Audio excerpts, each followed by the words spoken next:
Bonjour, mon nom est Bruno Bouchard, je suis professeur titulaire au département d'informatique et de mathématiques. Donc aujourd'hui, on va vous parler d'une stratégie pédagogique innovante qu'on utilise au département d'informatique en collaboration avec nos collègues qui sont à l'école NAD. En fait, on utilise une stratégie portant plutôt sur une approche par projet, c'est-à-dire qu'on met les étudiants dans un contexte réel de simulation dans lequel ils doivent produire des jeux vidéo comme en industrie. On fait des cycles de production courts, on leur fournit un local, donc ils peuvent aller matin, midi, ils peuvent même travailler la nuit si ça leur plaît, comme s'il y avait pignon sur rue, un peu sur le mode start-up, petite entreprise. Chaque équipe qui est au département d'informatique reçoit une équipe correspondante au NAD à Montréal, composée d'animateurs 3D et de designers numériques. De notre côté, au DIM, on a des programmeurs. Donc, les équipes sont formées de façon à être interdisciplinaires et pouvoir travailler ensemble tout au long du projet pour à la fois créer les modèles 3D, les personnages, les décors, le texte, mais aussi de programmer l'ensemble des interactions dans le jeu. Donc, c'est une simulation qui se rapproche beaucoup du contexte en entreprise. On a d'ailleurs des coachs qui viennent sur place pour supporter les équipes et leur donner des conseils. Donc, l'intention pédagogique là-dedans, c'est évidemment de mettre les étudiants directement dans l'action et puis de s'assurer qu'ils aient une simulation de travail qui correspond à ce qui se passe en entreprise, de façon à ce qu'ensuite, ils soient préparés pour le marché du travail. Qui apprennent également à travailler dans un contexte interdisciplinaire, ce qui est hautement le cas en jeux vidéo. Dans le domaine, on travaille avec des artistes, on travaille avec des spécialistes du son, avec des spécialistes donc du mouvement, avec même des historiens quand il faut faire des jeux donc, qui sont dans ce sens. Donc, un des défis, en fait, qu'on a, c'est que lorsque on place les équipes donc en collaboration interdisciplinaire comme ça, sur 2 sites, c'est-à-dire Montréal et Chicoutimi. Donc, on a, par exemple, 4 ou 5 programmeurs qui sont localisés à Chicoutimi. On a 5, 6 ou 7 artistes à Montréal, une équipe peut-être de 10, 12 personnes.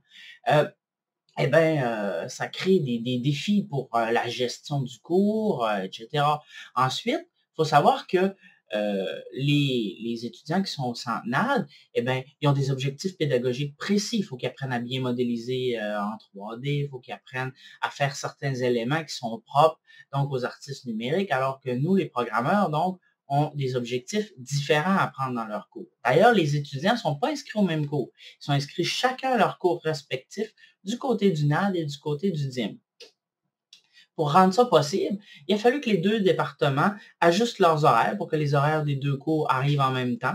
Et puis même les horaires des travaux dirigés également vont être placés au même endroit dans la semaine.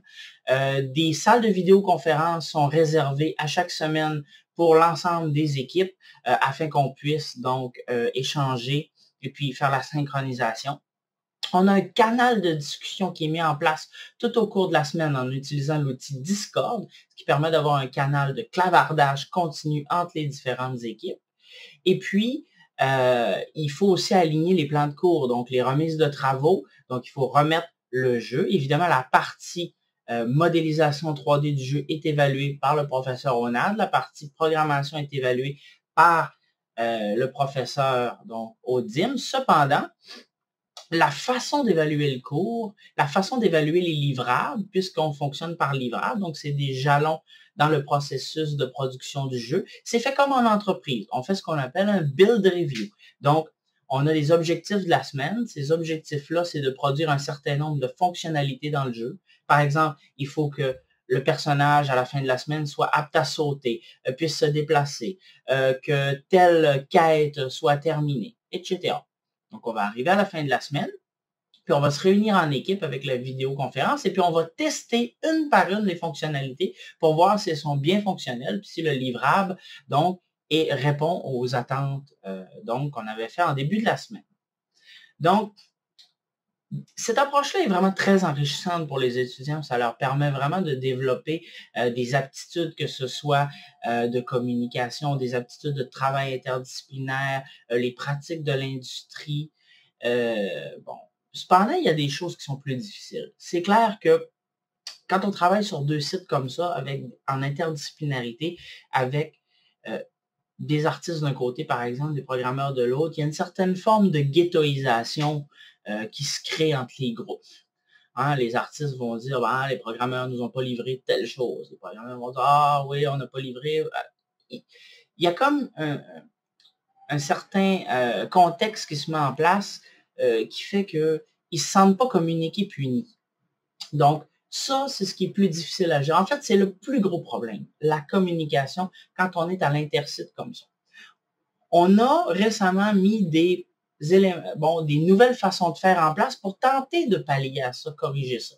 C'est-à-dire qu'à chaque semaine, on prend des étudiants de chacun des côtés, OK? Et à chaque semaine, ils doivent parler pendant 15 minutes à un autre étudiant de l'autre côté. Donc, on force la communication pour essayer de recréer en fait l'ambiance comme si on était dans un espace ouvert avec une équipe entière. Donc, ça évite aussi donc d'avoir le jugement des pairs quand on parle à l'autre personne. Donc, chaque personne de chaque paire, donc, va être en rotation, avoir à parler à chaque semaine 15 minutes en vidéoconférence à son homologue de l'autre côté pour voir c'est quoi les travaux qu'ils ont à faire ensemble, c'est quoi qui pourrait améliorer. Donc, qu'est-ce qui va bien, qu'est-ce qui va pas bien, comment on pourrait améliorer nos pratiques, notre communication ensemble, qu'est-ce qui fonctionne pas bien. Et puis, c'est très amusant parce qu'avant qu'on fasse cette pratique-là, même quand on était rendu au milieu du trimestre, les étudiants de l'équipe de Chicoutimi versus de l'autre moitié de l'équipe au NAD connaissaient même pas leurs noms respectifs de chacun des membres. Alors qu'à partir du moment qu'on a fait pendant une semaine ou deux, donc la rotation, et puis le fait que chacun des étudiants pouvait se parler l'un à l'autre, eh bien, tout de suite, maintenant, les étudiants connaissaient les noms de tout le monde. Donc, c'est une façon de faire, donc, qui semble porter fruit. Évidemment, il faut travailler encore sur la communication, sur la synchronisation des équipes. On utilise beaucoup d'outils en cloud pour partager le code, partager, donc, la gestion de projet. On a des outils de gestion de projet en cloud aussi pour répartir la tâche. Donc, bon, si c'était à refaire tout ça, bien sûr qu'on leur ferait, c'est tellement une belle expérience et puis c'est tellement unique à l'UQAC, donc cette façon de faire-là, que bien sûr qu'on leur ferait et puis on tenterait de l'améliorer comme on fait maintenant. Donc, je vous remercie. Puis, si vous avez des questions, ça va me faire plaisir d'y répondre. Au revoir.